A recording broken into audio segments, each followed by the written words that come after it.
Hi, I'm Jason. I'm new here. Nice to meet you. Who are you? Tell me your names. Ready? On three. 1, 2, 3. Got it. Perfect. We're good. So now that we've met, can I tell you a little rabbinic secret? I've decided I can trust you. Don't tell the people who only come tomorrow morning. This is just for you. Okay? This moment, right now, this is a little weird. It's not being a rabbi. I quite like that. It's not the high holidays. It's not giving a sermon. It's this part. I've been here for about 43 seconds, 77 days to be exact, but who's counting? In truth, we just don't know each other yet. And this moment is a conversation. It happens to be one where I am the only one talking, but a sermon is a conversation between clergy and the congregation, rooted in the relationships, commitments, and aspirations that we share.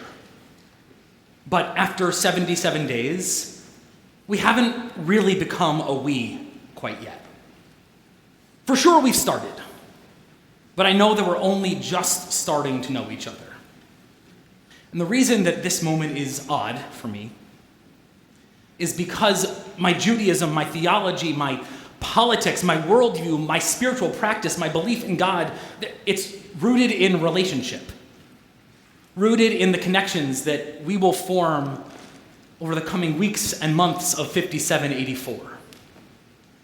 And this first major moment of connection with the vast majority of you is this directional moment where I talk and you listen, unless you nap. And that's okay too. So, as we begin, I need you to know this. I want to know your names.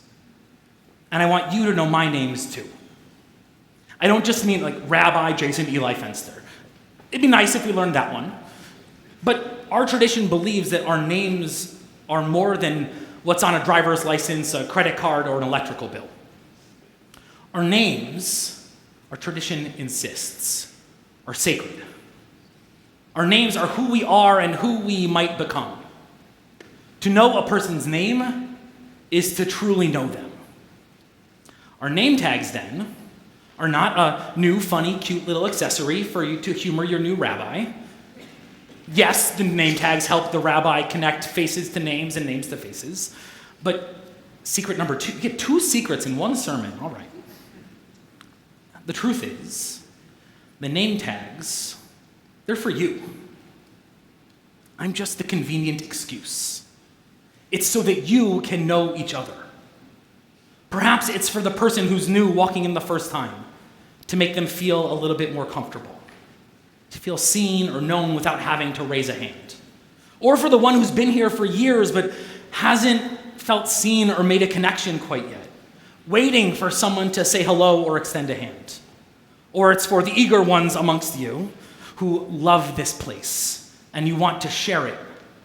How much easier to greet and to welcome when we know someone's name. Or it's for that relationship, you know, the person you've sat next to for the last 3 years, and you learned their name early on, but you don't remember. And you know their dog's name, where their kids go to school, and that they're going to see the optometrist next Tuesday, but now you can't ask their name anymore. It's embarrassing. Well, you're welcome.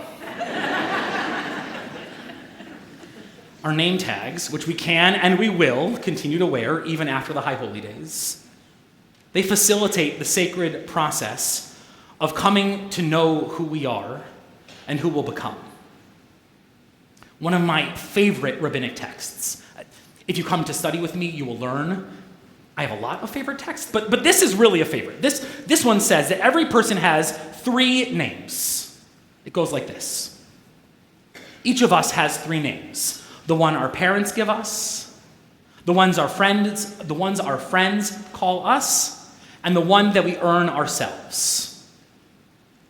Our names aren't just names. Our names tell a story about our past, our present, and our future. Our names are full full of hope, passion, and promise. So when I tell you that I want to know your names, I tell you that I want to know you, truly, deeply. Who are you? Where do you come from? What do you care about? Who do you want to be in the world? When we know each other's names, that is to say, when we really know each other, that's when we enter into sacred relationship and build communities of meaning, purpose, and power. And for some, a gendered name given at birth no longer fits as they come to know themselves more deeply. And rightly so, a new name is more fitting. And my hope is that as I talk this evening, that the lesson doesn't surface pain, but rather connects with history. Perhaps it's the story that matters more than the name itself. Because when we know those stories, when we know each other and connect, we make God manifest in the world. It's not an easy process. It takes time and patience, and it's time critically worth spending. So, let me start tonight by telling you my names. And your assignment during this season or in the weeks, the month, the year to come is to return the favor and tell me and five other people in the congregation, tell them your names as well. Deal? Say deal. Deal. Good. And that's not the promise that you can wipe out in 10 days. This one sticks, all right? Our first name is the one our parents give us. The name my parents gave me is Yaakov Eliyahu ben Reuven Yosef Umasha Rachel. I am Jason Eli, son of Rami Jean and Marilyn. Hi, Mom, sorry. Marilyn Rochelle Fain Fenster. A name isn't just a name. A name is family. A name holds history and is a legacy that each of us inherits. It's the aspirations of the people who named us. And for those who have the opportunity to choose their own name, it has the potential to build and create new pathways and aspirations for who we might become. I'm named Jason for my maternal grandfather, Jerome Fain. I never met Jerome. He died much too early when my mother was 20. Jerome was a man of deep principle. Jerome's eldest child was his daughter Marilyn, my mom, and she was and remains a bright student, deeply committed to community. But at the synagogue they belonged to, women couldn't read Torah. So Jerome and a group of friends started a new synagogue, and Marilyn was the first woman to read Torah at Temple Emmanuel of Rochester, New York. Through my name, I inherit a legacy of moral convictions that lead to sacred action. My middle name is Eli. It comes from my paternal great-grandfather, my dad's appa, Erwin, right? Erwin Fenster. Erwin had one child, Pierre, who was born in Berlin in 1933. Pierre, Erwin, and Elsa, whose first cousin had a child named Bert, my cousin Bert. Hi, Bert. Hi, cousin Bert. And cousin Mark. Small world we live in. Pierre, Erwin, and Elsa survived the Holocaust. And because of their perseverance and their luck, I stand here today. I'm a third-generation Holocaust survivor. My brother and I were the young children who lit candles at the JCC of Rochester on Yom HaShoah. Through my name, I inherit a legacy of memory and commitment to the Jewish people. My grandfather was an only child, so my brother, my first cousins, and I carry the name Fenster as part of our obligation to that history. What about you? How? Why did you receive your name? For whom or for what are you named? What did your parents hope for when they named you? What were your hopes for the names that you selected? What legacy did you inherit, and how do you live it out? If you have children, do they know who they're named for? Do they know why? When we know our names, we know where we come from.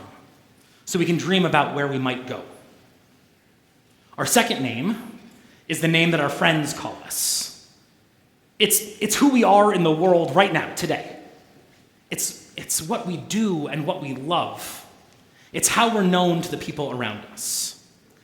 And usually the way we try to find out that name at cocktail parties, oneg, and bagel brunches is we ask, what do you do? It's a simple, well-meaning question. It's an attempt to connect. And sometimes that question is right on point. But if you asked me that question in late 2009, I would have said I was a telemarketer for the National Symphony Orchestra and that I was temping while searching for a job. And I would have made a self-effacing joke, and I would have shifted the conversation to literally anything else. And you would have learned nothing about me. And for sure, there are many who are proud of the work they do and the passion that they bring to it. But what about people who are looking for work but unable to find something? What about someone whose job is unsatisfying? For those who are underemployed, how does the full-time caregiver who spends time supporting generations, young and old, in the family answer that question? Instead, to know our second name, we need to learn something different than the resume bullet points. So when I was peddling classical music to the residents of our nation's capital, I would have shirked away if you asked me, what do you do? But if you had asked me what I love, I would have loved to share that with you. I would have told you that I love musical theater. I love board games, and I love the Buffalo Bills. And you should know, it is an inopportune time to taunt your rabbi during Rosh Hashanah. It's only week one. I would have told you I was thinking about what it means to build a world of justice and equity, and that I was trying to explore the best avenue for fulfillment and having a positive impact on the world. To know each other's second names, we need to learn not just what we spend most of the hours of our day doing, but rather what we love to do, why we love it, what we're thinking about, and what we're building. So, what are your passions? What do you love? What makes you feel fulfilled? What big ideas are you thinking about?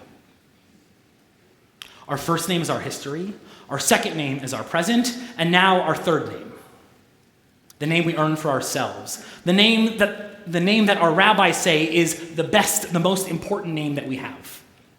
Our third name is our legacy and our future.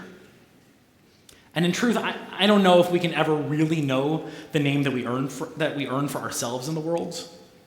But I'll use it as a convenient excuse to tell you about a part of my name that I earned after 5 years of studies, the name Rabbi. Rabbi is part of my name because I grew up in loving, safe, supportive, inspiring, joyful, curious, and eager Jewish communities. I'm a rabbi because in Jewish community, I found my voice, my sense of purpose and obligation and belonging. I am a rabbi because I believe in the power of conversation around sacred values that bring us together, inspire us, and call us to action. I'm a rabbi because I love asking questions. And I'm a rabbi because I love joyful community.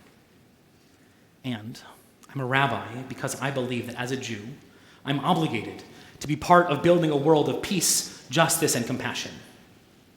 And I didn't come to this name on my own.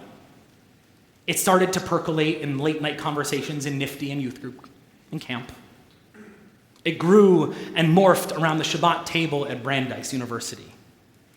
It crystallized through my work at the Religious Action Center in Washington, D.C., and through the inspirational and empathic friends and mentors I found in that work. It was confirmed, and I charted a course with my spouse. And it grew and deepened with my classmates who walked that journey alongside me. Our third name, it can begin to come into focus when we surround ourselves with people who know us, people who love us, and people who want to help us make real the world that we dream about. the people who see us as if we stand in a spotlight worthy of celebration for nothing more than being ourselves.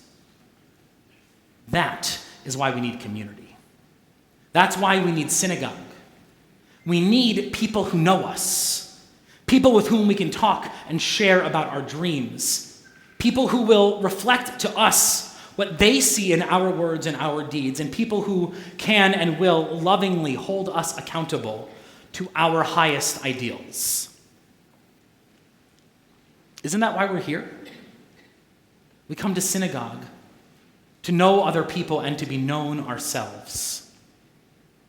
The synagogue is where we know each other's names, the names that tell our past, our present, and our future. The names that dig to the core of who we are. The names that allow us to stand and be seen for the gifts, skills, talents, passions that we bring, and for the dreams that we might yet build together. What could be a better question for this season? Who are you?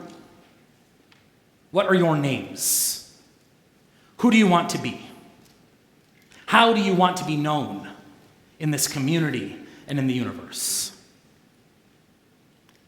So now you've learned a little bit about my names, and I want to learn yours too. Please share your names with me, and more importantly, share them with each other. Know each other more deeply so that together when we become a we will build a legacy worthy of our names. As we stand here at the precipice, right at the beginning of 5784, I pray that we are blessed with a year of joy, a year of sweetness, and a year of names well earned and names well learned. Shana Tova.